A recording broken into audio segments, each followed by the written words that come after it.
estimada audiencia, a mediados de los 80, un grupo de narcotraficantes que tenía en común tener órdenes de extradición a Estados Unidos, declaró la guerra al Estado colombiano. Se hicieron llamar los extraditables.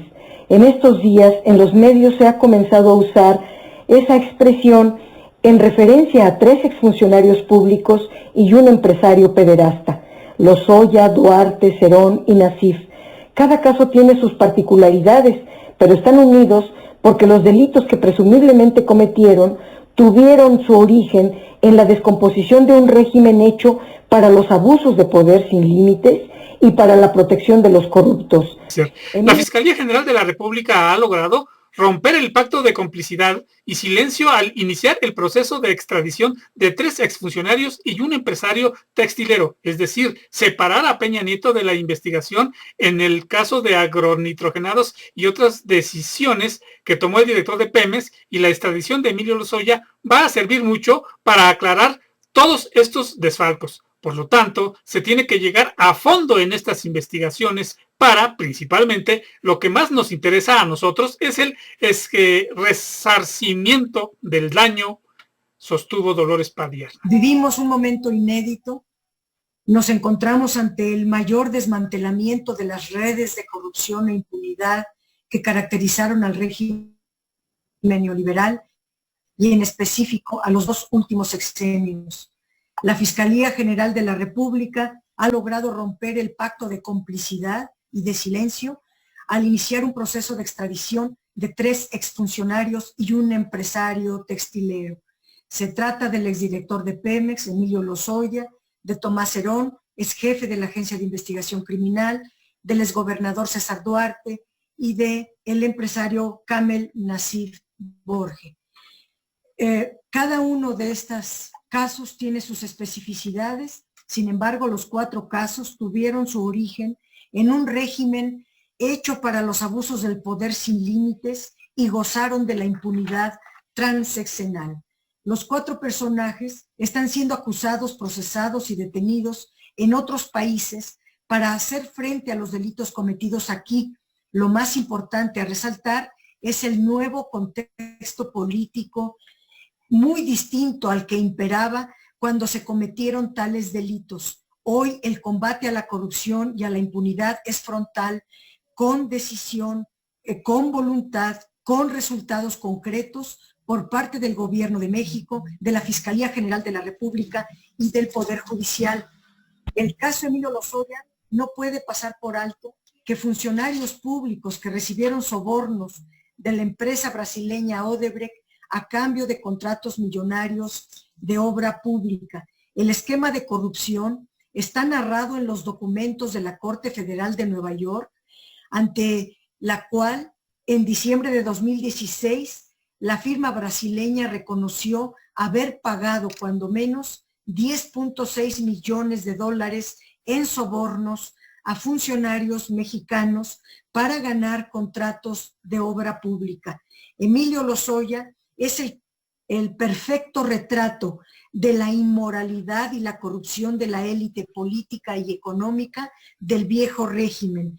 La primera acusación tiene su origen en relación a Emilio Lozoya, que Emilio Lozoya tiene o conservó en 2011 con el exdirector de Odebrecht México, Luis Alberto Meneses, cuando a cambio de consejos dados para obtener contratos en la refinería de Tula, se comprometió a pagar $4 millones en 2012, dinero que presumiblemente fue a parar a la campaña presidencial de Enrique Peña Nieto. Posteriormente, Lozoya, ya como director de Pemex, hizo posible que Odebrecht ganara contratos de esta refinería de Tula y a cambio le dio $6 millones más bajo el mismo esquema de triangulación. Y tenemos una relatoría de al menos 11 contratos multimillonarios impresionantes. La segunda acusación se da en 2014, cuando en 2014 Pemex compró Altos Hornos de México de Alonso Ancira, una empresa chatarra llamada Agronitrogenados, a un desproporcionado precio de 475 millones de dólares. Ahí la Auditoría Superior de la Federación es prolija en la serie de irregularidades cometidas. Emilio Lozoya y Alonso Ancira fraguaron una estafa que ejecutaron impunemente gracias al manto protector de Enrique Peña Nieto y a los que conformaban el Consejo de Administración de Pemex. Por ello, se espera que la colaboración de Emilio Lozoya ayude a esclarecer las redes de corrupción que tuvieron lugar en las más altas esferas del gobierno del sexenio anterior. La detención del exgobernador de Chihuahua, César Duarte Jaques, para que fuera extraditado a nuestro país y pudiera responder a las órdenes de aprehensión que tiene giradas en su contra por actos de corrupción, desvío de recursos públicos, peculado, asociación delictuosa, lavado de dinero, entre otras. La anterior PGR había actuado de forma negligente para evitar formalizar esas acusaciones y para evitar la solicitud formal de extradición, siendo hasta el año 2019, ya con la actual Fiscalía General de la República, en coordinación con la Secretaría de Relaciones Exteriores y el gobierno del estado de Chihuahua, que se pudo indagar un expediente formal para requerir la detención de César Duarte en Florida, Estados Unidos. El caso César Duarte es una muestra de la corrupción de Estado fuertemente vinculada al PRI, al Partido Revolucionario Institucional. En 2017 ya la FEPADE había hecho denuncias por desvío de recursos hacia campañas electorales. César Duarte, pues si él decidiera cooperar con la justicia mexicana, se lograría demostrar la clara transgresión a las reglas electorales y a la democracia mexicana. Termino rápidamente diciendo el caso de Tomás Herón.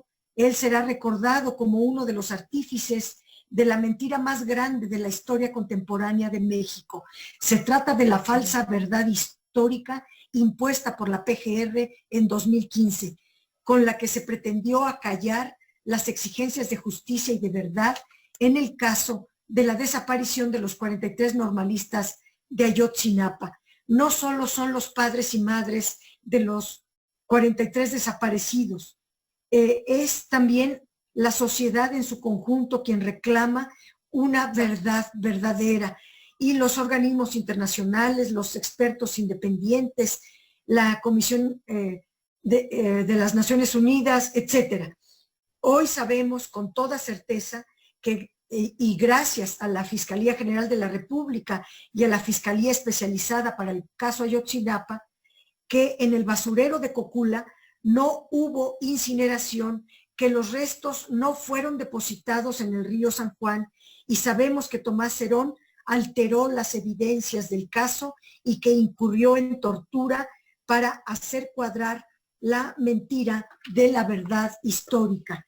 Tomás Herón, tras el paso de extradición en Canadá, enfrentará a la justicia mexicana, y con ello el gobierno de México dará un paso más en la construcción de un nuevo pacto social basado en la confianza. El caso de Kamel Nassif es tal vez uno de los más vergonzosos y un ejemplo entre los vínculos mafiosos entre gobernantes y empresarios adinerados, porque se deriva de una investigación que hizo la periodista Lidia Cacho, de una red internacional de pederastia, de explotación sexual de niñas y niños, encabezada por el empresario Jan Sucarcuri, donde participó este señor Kamel Nassif, el gobernador o exgobernador de Puebla, Mario Marín, y el exdirector de la entonces Policía Judicial Estatal, Hugo Adolfo Caram Beltrán. Son muchos datos. Muchas gracias.